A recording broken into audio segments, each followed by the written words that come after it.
ഒരു കാലത്ത് ലോകത്തിന്റെ തന്നെ വ്യാപാര ഭൂപടം വരച്ച ഒരു കടലോരം. സുഗന്ധ വ്യഞ്ജനങ്ങളുടെ മണം പേറി വന്ന കാറ്റിനെയും പൊന്നും പണവുമായി എത്തിയ കപ്പലുകളെയും ഒരുപോലെ വരവേറ്റ കോഴിക്കോടിന്റെ തീരം. കാലത്തിന്റെ കുത്തൊഴുക്കിൽ പ്രതാപം മാഞ്ഞുപോയെന്ന് പലരും കരുതിയെങ്കിലും അവരെയെല്ലാം അമ്പരപ്പിച്ചുകൊണ്ട് ചരിത്രമുറങ്ങുന്ന ഈ മണ്ണിൽ പുതിയൊരു യുഗം പിറക്കുകയാണ്. വെറുമൊരു വികസനമല്ല, ഒരു ഇതിഹാസത്തിന്റെ രണ്ടാം ജന്മമാണ് ഇവിടെ സംഭവിക്കാൻ പോകുന്നത്. കോഴിക്കോടിന്റെ ആ പഴയ പ്രതാപം അതിലും വലിയ തലയെടുപ്പോടെ തിരികെ വരാൻ പോകുന്നു. ഇത് ഉറങ്ങിക്കിടന്നൊരു സിംഹത്തിന്റെ ഉണർത്തെഴുന്നേൽപ്പിന്റെ കഥയാണ്.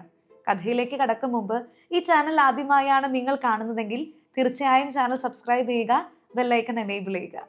സാമൂതിരിമാർ ഭരിച്ചിരുന്ന ഒരു കാലത്ത് കോഴിക്കോട് വെറും ഒരു നഗരായിരുന്നില്ല, ലോകം ഉറ്റുനോക്കിയിരുന്ന ഗ്ലോബൽ ട്രേഡ് ഹബ് ആയിരുന്നു അത്. ചൈനയിൽ നിന്നും അറേബ്യയിൽ നിന്നും യൂറോപ്പിൽ നിന്നും കച്ചവടക്കാർ ഒഴുകിയെത്തിയത് ഇവിടേക്കായിരുന്നു. കുരുമുളകും ഏലവും കാപ്പിയും ഇഞ്ചിയും അങ്ങനെ അങ്ങനെ അങ്ങനെ നമ്മുടെ മലനാടിന്റെ സുഗന്ധം ലോകം മുഴുവൻ പരന്നത് ഇവിടെ നിന്നായിരുന്നു. 1498 മെയ് 20 വാസ്കോഡഗാമ കാപ്പാട് കടപ്പുറത്ത് കപ്പലിറങ്ങിയത് ചരിത്രത്തെ മാറ്റിമറിച്ചൊരു സംഭവമായിരുന്നു. യൂറോപ്പിൽ നിന്ന് ഏഷ്യയിലേക്ക് ഒരു കടൽ മാർഗം വാസ്കോഡഗാമ കണ്ടെത്തിയതോടെ വ്യാപാര വാണിജ്യ വ്യവസായങ്ങൾ ഇവിടെ വളർന്നു വന്നു. കാരണം അത്രയും സ്ട്രാറ്റജിക് ആയിരുന്നു നമ്മുടെ കോഴിക്കോടൻ തീരം. എന്നാൽ കോഴിക്കോടിന്റെ യഥാർത്ഥ നട്ടല് മറ്റൊന്നായിരുന്നു, ബേപ്പൂർ. ലോകത്തിലെ ഏറ്റവും വലിയ ഉരു എന്നറിയപ്പെടുന്ന മരക്കപ്പലുകൾ നിർമ്മിച്ചിരുന്നത് ഇവിടെയായിരുന്നു. ഒരു ബ്ലൂ പ്രിന്റ് പോലും ഇല്ലാതെ തലമുറകളായി കൈമാറി വന്ന അറിവ് വെച്ച് ഭീമാകാരമായ കപ്പലുകൾ നിർമ്മിച്ച കോഴിക്കോടിന്റെ ശില്പികളെ ഒന്ന് ഓർത്തു നോക്കിക്കേ. അവരാണ് കോഴിക്കോടിന്റെ കീർത്തി അറബിക്കടലും കടന്ന് ലോകം മുഴുവൻ എത്തിച്ചത്. പക്ഷേ കാലം മാറി, കഥയും മാറി. ബ്രിട്ടീഷുകാരുടെ വരവും കൊച്ചി, മുംബൈ പോലുള്ള പുതിയ തുറമുഖങ്ങളുടെ വളർച്ചയും കോഴിക്കോടിന്റെ പ്രതാപത്തിന് മങ്ങലേൽപ്പിച്ചു. ആധുനികമായ ഇൻഫ്രാസ്ട്രക്ചർ ഫെസിലിറ്റീസ് ഒന്നും ഇല്ലാതിരുന്ന കോഴിക്കോടിന്റെ തുറമുഖത്തെ ലോകം തിരസ്കരിച്ചു. ലോകം കണ്ട ഏറ്റവും മികച്ച ഈ തുറമുഖം തീരദേശ ചരക്ക് നീക്കങ്ങൾക്കും മത്സ്യബന്ധനത്തിനും മാത്രമായിട്ട് ഒതുങ്ങിപ്പോയി. ആ പഴയ ആരവം ഓർമ്മകളിൽ മാത്രമായി. പക്ഷെ ഒരു ഫീനിക്സ് പക്ഷിയെ പോലെ ചാരത്തിൽ നിന്നും ഉയർത്തെഴുന്നേൽക്കാൻ ഒരുങ്ങുകയായിരുന്നു കോഴിക്കോട്. ആ കാത്തിരിപ്പിന് ഇപ്പോൾ അവസാനാവുകയാണ്. ഈ കഥയിലെ ഏറ്റവും ആവേശകരമായ ഭാഗം ഇവിടെയാണ്. സെൻട്രൽ ഗവൺമെന്റിന്റെ സാഗർമാല പോലുള്ള വലിയ പദ്ധതികളുടെ ഭാഗമായി ബേപ്പൂർ തുറമുഖം ഒരു മെഗാ പരിവർത്തനത്തിന് സാക്ഷ്യം വഹിക്കുകയാണ്. ഒന്നാമതായി ബേപ്പൂർ തുറമുഖത്തിന്റെ ആഴം കൂട്ടലാണ്. ആഴം കൂട്ടുന്നതോടെ വലിയ ചരക്ക് കപ്പലുകൾക്ക് ഇനി സധൈര്യം ബേപ്പൂരിലേക്ക് അടുക്കാൻ പറ്റും.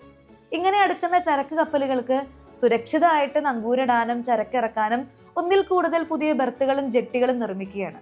അപ്പോൾ ഒരേ സമയം ഒന്നിൽ കൂടുതൽ വലിയ കപ്പലുകളെ ഉൾക്കൊള്ളാൻ ബേപ്പൂരിനാവും. ചരക്ക് കണ്ടെയ്നറുകൾ വേഗം തന്നെ നീക്കം ചെയ്യാൻ വലിയ ക്രെയിനുകളും ചരക്ക് സൂക്ഷിക്കാൻ ഭീമൻ വെയർ ഹൗസസും അങ്ങനെ ഏറ്റവും ആധുനികമായ കാർഗോ ഹാൻഡ്ലിംഗ് ഫെസിലിറ്റീസ് ആണ് ഇവിടെ ഉയർന്നു വരാൻ പോകുന്നത്. അതുപോലെ ലക്ഷദ്വീപ്, കൊച്ചി എന്നിവിടങ്ങളിലേക്കും വിദേശ രാജ്യങ്ങളിലേക്കും സർവീസ് നടത്താൻ സാധ്യതയുള്ള ഒരു പുതിയ പാസഞ്ചർ ടെർമിനലും ഈ പ്രൊജക്ടിന്റെ പ്ലാനിലുണ്ട്. ഈ പദ്ധതി നിലവിൽ വന്നാൽ ക്രൂസ് ടൂറിസം രംഗത്തും വിപ്ലവകരമായ വലിയ മാറ്റങ്ങൾ ഉണ്ടാകും. കോടികൾ മുടക്കിക്കൊണ്ടുള്ള ഈ പ്രോജക്റ്റ് കൊണ്ട് സാധാരണക്കാരായ ജനങ്ങൾക്ക് എന്ത് ഗുണം ചെയ്യും? ആദ്യമേ തന്നെ മലബാർ മേഖലയിൽ ഒത്തിരിയധികം തൊഴിലവസരങ്ങൾ ഇതുകൊണ്ടുണ്ടാകും. കൊച്ചി വഴി മലബാർ മേഖലയിലേക്ക് വരുന്ന പല സാധനങ്ങളും വലിയൊരു ലോജിസ്റ്റിക് കോസ്റ്റ് അവിടെ ഉണ്ടാക്കുന്നുണ്ട്. ബേപ്പൂർ തുറമുഖം മൊത്തത്തിലൊന്ന് സെറ്റായാല് സിമന്റ്, സ്റ്റീല്, ടൈല് ഇതിന്റെയൊക്കെ വില കുറയും. ചെറുകിട വ്യവസായങ്ങൾക്ക് ഉണർവുണ്ടാകും. കയറ്റുമതിയും ഇറക്കുമതി എളുപ്പാവും. ടൂറിസം വളരും. ഇതൊക്കെ പ്രാരംഭഘട്ടത്തിൽ വരുന്ന പുരോഗതികളാണ്. എന്നാൽ ബേപ്പൂർ തുറമുഖ വളർച്ചയിൽ നമ്മൾ പ്രതീക്ഷിക്കുന്നത് ഗൾഫ് രാജ്യങ്ങളുമായി, പ്രത്യേകിച്ച് ദുബായിലെ ജബൽ അലി പോലുള്ള വലിയ തുറമുഖങ്ങളുമായി നേരിട്ടൊരു ഷിപ്പിംഗ് റൂട്ട് സ്ഥാപിക്കുക എന്നതാണ്. അതൊക്കെ സാധ്യമായാൽ പിന്നെ മലബാറിലെ പ്രവാസികൾക്ക് വളരെ കുറഞ്ഞ ചെലവിൽ കാർഗോ അയക്കാം, കാർഷിക ഉൽപ്പന്നങ്ങൾ കയറ്റുമതി ചെയ്യാം. ശരിക്കും അതൊരു ഗെയിം ചേഞ്ചർ ആവും. വെല്ലുവിളികൾ ഇഷ്ടം പോലെ ഉണ്ട്. തുറമുഖത്തേക്ക് നല്ല റോഡ് വരണം, റെയിൽ സംവിധാനം ഉറപ്പാക്കണം, പരിസ്ഥിതിയെ സംരക്ഷിച്ചുകൊണ്ടുള്ള തരത്തിലുള്ള മാറ്റങ്ങൾ കൊണ്ടുവരാൻ സാധിക്കണം. അതുപോലെ മറ്റു തുറമുഖങ്ങളിൽ നിന്നുള്ള വെല്ലുവിളികൾ പ്രതീക്ഷിക്കാം. പക്ഷെ അടിയുറച്ച് ഇച്ഛാശക്തി ഉണ്ടെങ്കിൽ മറികടക്കാൻ പറ്റാത്ത വെല്ലുവിളികളില്ല അല്ലെ? നൂറ്റാണ്ടുകൾക്ക് മുമ്പ് ലോകത്തെ അതിശയിപ്പിച്ച കോഴിക്കോടൻ പെരുമ പുതിയ രൂപത്തിലും ഭാവത്തിലും തിരികെ വരികയാണ്. ഇത് വെറും ഒരു തുറമുഖത്തിന്റെ കഥയല്ല, ഒരു നാടിന്റെ സ്വപ്നങ്ങളുടെയും പ്രതീക്ഷകളുടെയും കഥയാണ്. ചരിത്രവും ആധുനികതയും കൈകോർക്കുമ്പോൾ മലബാറിന്റെ മാത്രമല്ല, കേരളത്തിന്റെ തന്നെ തലവര മാറ്റി എഴുതാൻ കഴിവുള്ള ഒരു ഊർജ്ജ കേന്ദ്രമായി ബേപ്പൂർ മാറുകയാണ്. ആ പഴയ കപ്പലോട്ടത്തിന്റെ ആരവം പുതിയൊരു രൂപത്തിൽ ഈ തീരത്ത് വീണ്ടും മുഴങ്ങാൻ പോവുകയാണ്. ആ പുതിയ പുലരിക്കായി നമുക്ക് കാത്തിരിക്കാം. വീഡിയോ ഇഷ്ടപ്പെട്ടെങ്കിൽ ചാനൽ സബ്സ്ക്രൈബ് ചെയ്യുക, ലൈക്ക് ചെയ്യുക. ഇനിയും പുതിയ വീഡിയോസുമായി ഇനി കാണുന്നത് വരെ signing off learn with Joe.